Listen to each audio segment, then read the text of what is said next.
and this would be where it starts to get a little bit fuller when we introduce that brass section.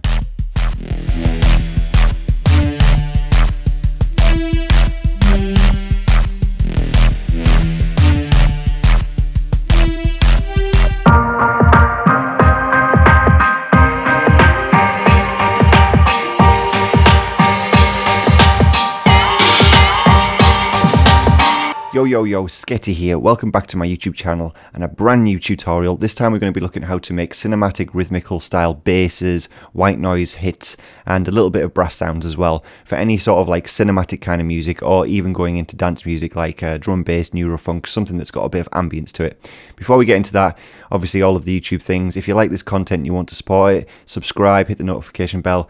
Any recommendations or suggestions for future tutorials, if you leave a comment as well, all my social medias are in the description. So yeah, let's get into it.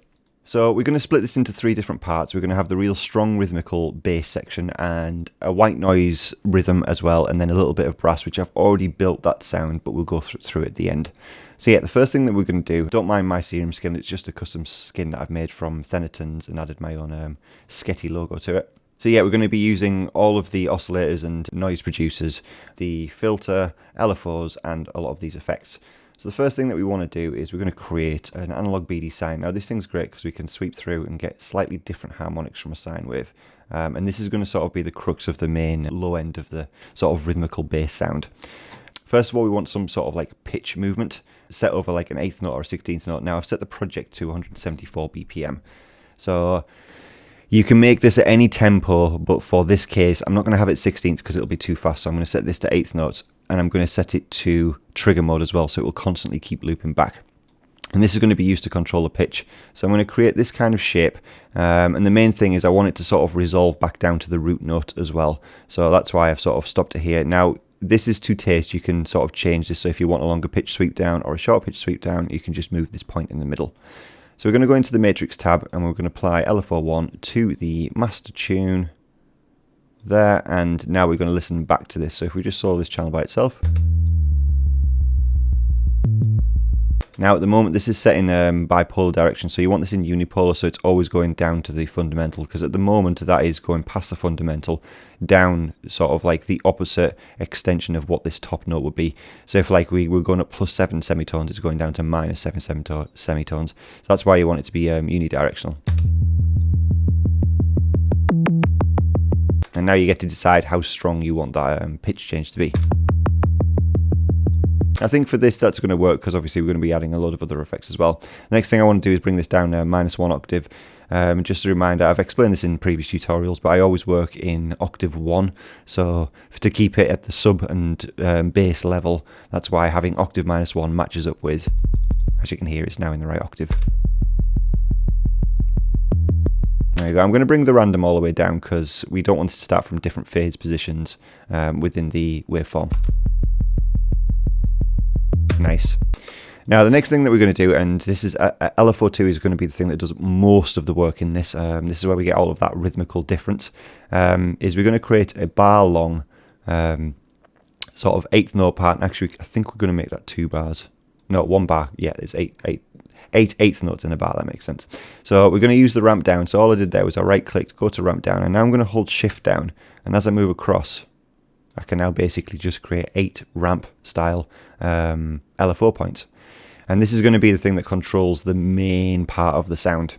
Really cool thing is if you hold Alt down or Option on a Mac, you can also change how these are in the sort of bias to sort of being fully strong and then fully down. So I'm going to have this like this, and we're going to change a couple of the points. So these 2 points here are going to be our strongest bits. I'm going to pull these down a little bit as well. And it's good just sort of like you don't have to make this exactly like mine. You just sort of drawing points in, and the cool thing is you can sort of decide what this is going to sound like as well. So having sort of different levels, because we're going to apply this to level, filter, frequency, cutoff, noise level, so on and so forth, is having different movements like that. It gives it a little bit more of an organic feel rather than very mechanical. So what we're going to do is with these 2 points is we're going to stretch them up, because these are sort of going to be the biggest biggest hits in the syncopation of this rhythm. And if I apply this to the level of this sine wave here,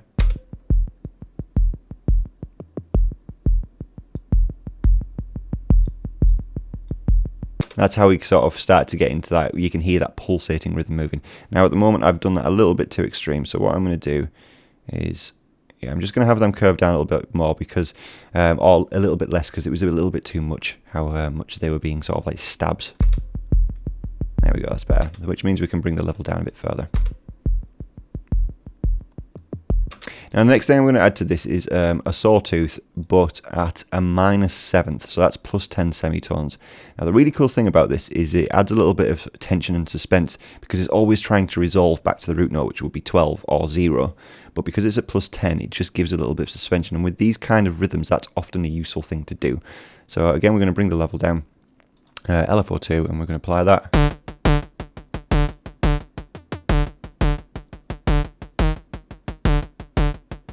So yeah, just having that -7th allows a little bit of tension. For these kind of rhythms, it really works well. Obviously, if you're in a major scale, that won't work as well because a -7th isn't really in a major scale. It would be a major 7th, so that would be +11 instead. But again, that will add some tension. Another thing we're going to do is we're going to add some sync, window full. And this bit's more to taste. Again, you can sort of swap a lot of these effects out, so you could change any of these to asymmetric or bend or pulse width modulation, anything like that. We could also add some FM from oscillator B. Let's see what that sounds like. Again, you're getting into some very interesting tonalities and textures there. Not really what I want to do for this sound, but it's again something that you can use. Next thing we're going to do is we're going to add in another oscillator. So this is a sub oscillator, and I'm going to go to a square wave for this one. And again, applying LFO2. As you can see, LFO2 is doing all of the work here for that rhythm. And that really starts to show you the tonality difference between the root note and the -7th. And then a great thing to add on top of all of this is some noise, and I do recommend something that's a little bit wide, like a J106 chorus or the J106 high pass chorus. So let's use the high pass one. And again, I'm going to apply this to there.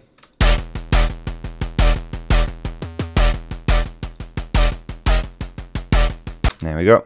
We're going to add a filter here, but this is only to control oscillator B because this has got a little bit too much low end in it, and we're going to use a high pass filter. So if we just move to there, high pass 18, and again, we're just going to apply this to here, a little bit of movement.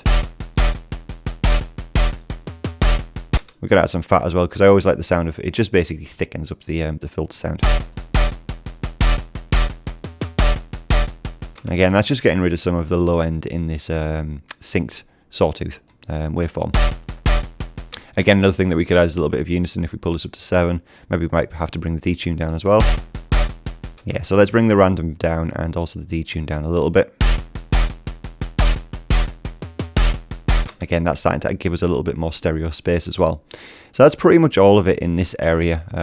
We don't really need to do anything else here, but we will be still accessing this LFO when we get into the effects section. So this can be a little bit of any order that you want to apply things, but the first thing is we want to sort of get a bit more of that grit, so we're going to get some distortion in there. And we can use either tube or soft clip. Obviously, the more you use different ones, the more it's going to start to sound a lot crunchier. For example, if we use diode 1. Now, that might be a sound that you want to go for this kind of thing, but it can get a little bit too much too quickly. So that's why we're going to sort of stay with either tube or soft clip. So let's see what that sounds like. Now, it's giving us some sort of a little bit more crunchy interest to the sound. And again, apply LFO2 to drive. So it's not always constantly distorted. Next thing that we're going to apply is some compression in multiband mode, and this is to just sort of like embellish those highs and mids. Obviously, this sound has very much very OTT kind of sound. So we'll have to bring the master down because that's getting way too loud. I think what I might do is just pull the high band down a little bit. And then pull the low band up as well. Nice one. Next thing we're going into is hyperdimension. We're going to pull the hyper all the way down, but use the dimension for a little bit of width. Now, this is a really cool thing if you're struggling with mono sound and you want to get some stereo imaging in them, a little bit of stereo width. Use dimension because it's almost like a short reverb, but not exactly, but it just gives a little bit more width without the issue of phase cancellation as well. Now obviously that has brought a lot of stereo image into the low end, so if you really want to refine the sound afterwards, using an EQ in mid-side mode and then pulling up that sideband so there's no stereo information in the low end would be a good idea as well, because as you can hear now it's stereoizing everything. But it's a pretty cool sound where we're going with this at the moment. So the next thing we're going to do is, everything else is almost to taste really. We are going to need another filter because it's still very sort of bright in that top end. Obviously that distortion has brought back in a lot more highs. So we're going to use the filter. In MG Low 18 I tend to find is a good place to start. And again, apply LFO2 to the cutoff. Bring up the resonance a little bit so we can get a bit more of a sweep. Use the fat because again it just thickens and saturates the sound a little bit more. And then this is where we can play with the mix to taste. Now we could have this automating the mix, but we can obviously just bring it down as well, so it's not changing. But again, adding the LFO2 will give a nice different sound. So instead of just having the top end in all of the time, what we could do is bring the mix all the way to 100% and then use this instead. And what that does is it brings top end in but then gets rid of it, obviously as this LFO is moving, so you can clean up your top end instead of just having it always in. Now that might be a sound that you want, but again, just different options that you can have. Now another cool thing to add is a little bit of, actually let's go for flanger, because this is something that will move over time, and if we change the rate to 4 bars, it's just basically going to give us a little bit extra movement throughout the sound. And again, bring the mix down to taste as well.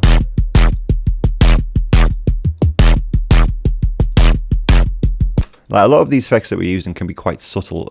You don't need to have a flanger so you can just absolutely hear it all the time. Just having it as a subtle effect is just changing the sound in a way that's almost undetectable, but you can feel there's a bit more organic movement to the sound instead of it being very mechanical all of the time. Next thing we're going to go into is a little bit of EQ just to shape the mids.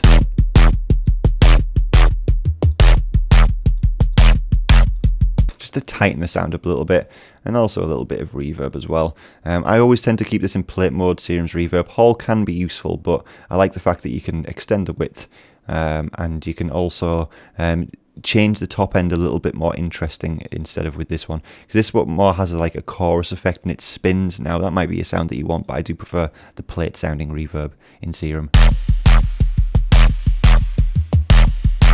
We can just control the highs by cutting them. Again, if we wanted to, we could apply LFO2 to here. Again, just gives it a little bit more rhythmical touch to all of these sounds. So LFO2, as you can see, is doing all of the work. LFO1 was there just to control the pitch and have that sort of stabbing movement moving. Now, obviously, I haven't changed this to trigger mode. Now, either or work. Obviously, if you imagine off, it's just in sync mode, so it will always just play back at what the project's start point is. But trigger mode will start it from when the note hits. Now if we obviously look into this area here, you can see I've got different notes moving, so it will give different rhythms. So for example, this F1 here, when we go back to, that's going to play back from this point and get to there, so we're getting a little bit of a different touch.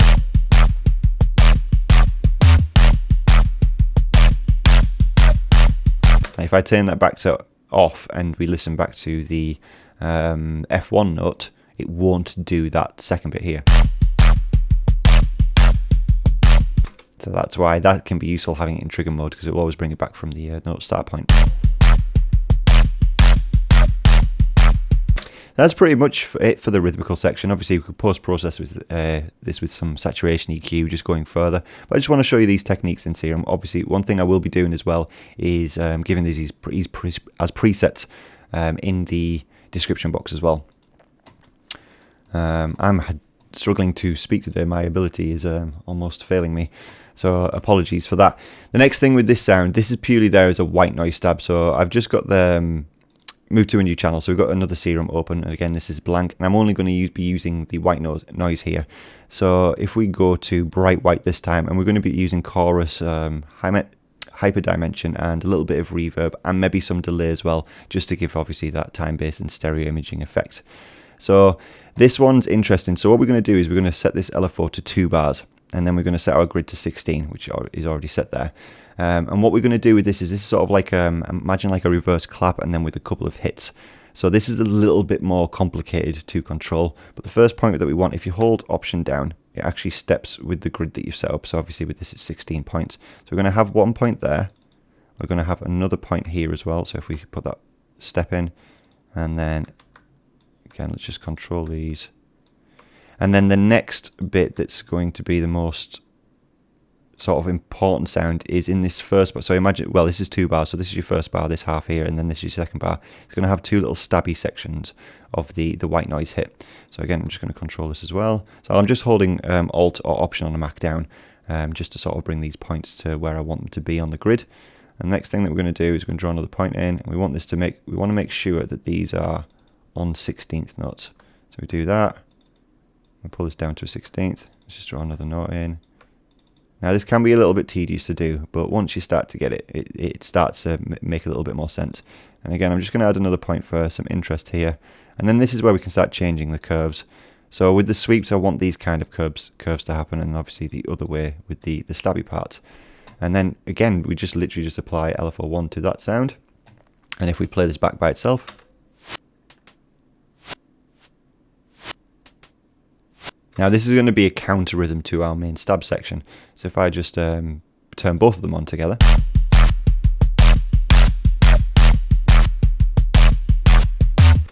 So as you can see, it's following the pattern, but it's basically on the 3rd beat of each bar is doing that sort of reverse note. Now this is where the other effects come in to sort of embellish that rhythm. So if we use dimension, we can turn the hyper down. I'm not going to turn that all the way down because hyper can be quite a cool sort of, almost sounds like it's chorus, but it's like a phasing effect that happens throughout the sound. And it's basically unison, but with a little bit of time-based movement happening as well. That's why we have this rate function here. If we bring the size down the dimension and use that as a sort of like a short reverb. Again, a very subtle effect, but can be useful to have in the sound. We're going to pull this down, the master level. I always tend to work at about 49% because if we turn a compressor on, it will guarantee that it won't clip. Next thing we're going to add is a little bit of chorus. Let's use it. Now this says mix and level. When it says level, it means it's in high pass mode. Let's bring the feedback up. And mix down. Again, we're just adding sort of little nuances to the sound. We're going to add a little bit of delay as well. And maybe let's change this to 8th note and like a dotted 8th note on the other side. But we don't want this to confuse the rhythm too much, so we'll bring the mix down. I'm going to add in a compressor in multiband mode just for some loudness. So this is where we might have to control this part a little bit more.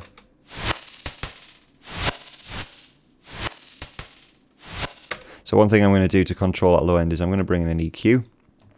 I'm just going to put it into high pass mode in the first band. Because we just want it to accentuate that upper rhythm. Got a little bit of reverb as well. Again, I'll use this in plate mode, so we bring the pre-delay down, low cut up, high cut down a little bit, and then the width to 100%, just obviously it's a wide reverb. And then let's listen to both of these sounds together.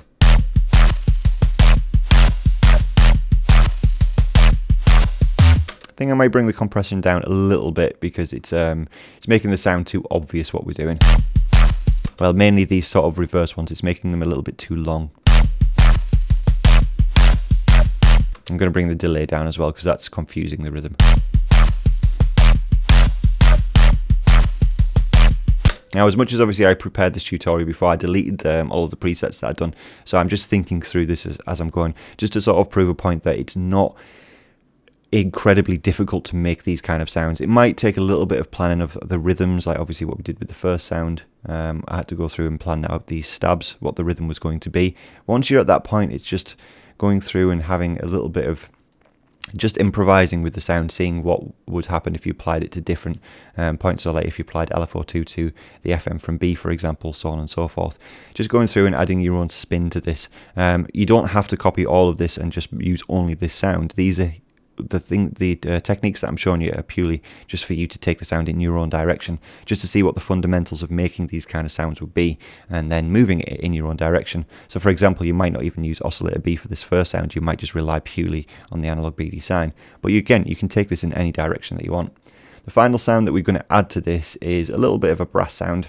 And now I've kept this preset already made because it's a really easy one to make. It's just 2 sawtooths, both set at octave -1. The second one has unison 2 on it just to give it a little bit of stereo image. And I brought the detune as well down because I didn't want it to be, obviously the more we detune this left and right, the more out of tune it's going to be, and it can get a little bit confusing to listen to.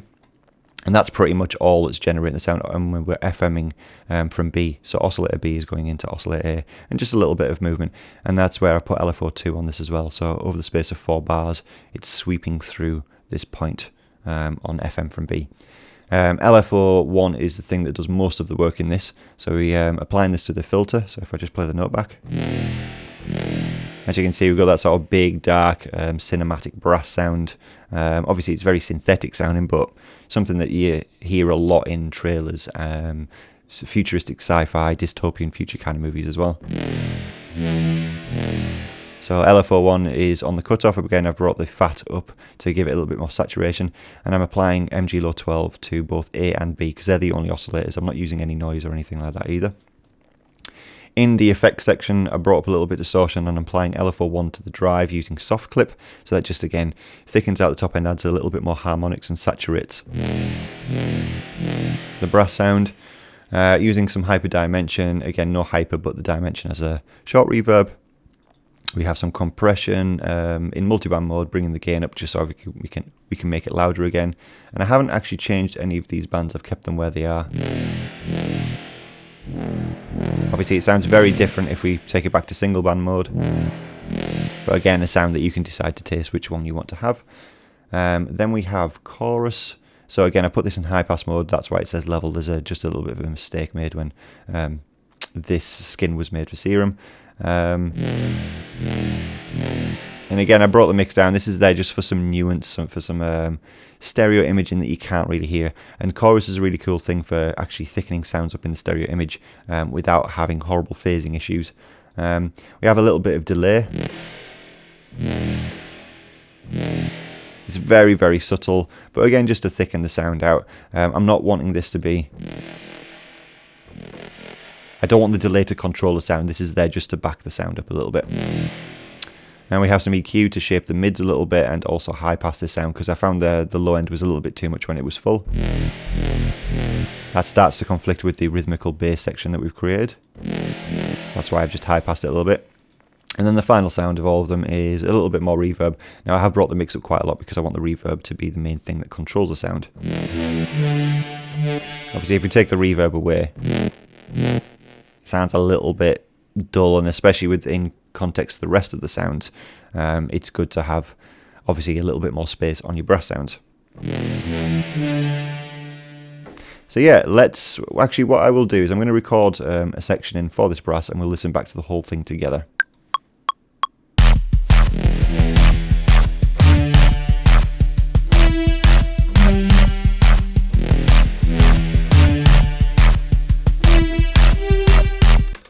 So just a very simple part, but imagine like you can then mute and turn things back on with these different parts. So you can imagine like we're now going to build up a composition with this, and this will be where it starts to get a little bit fuller when we introduce that brass section.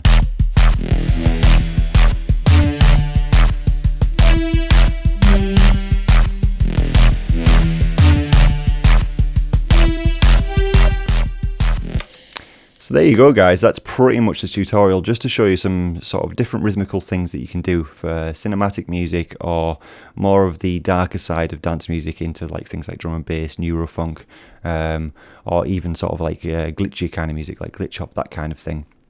These are useful for a lot of dance music genres, especially in breakdowns and build-ups, if you want to sort of get into that big cinematic sound as well. But obviously, if you're going for more of the soundtrack kind of sound or making music for trailers, these sounds are really useful as well. Anyway guys, I really hope you enjoyed the tutorial. If you have any suggestions for future videos or tutorials that you'd like to see, leave a comment below. Obviously check my social medias. I do stream on Twitch every single week. During the week and on Sundays I give feedback for people's tunes as well. And we have a Discord server where we've got a great community full of music producers where we just share tips with each other, get in on challenges and sort of push each other forward. So yeah guys, cheers for tuning in, and until next time, goodbye.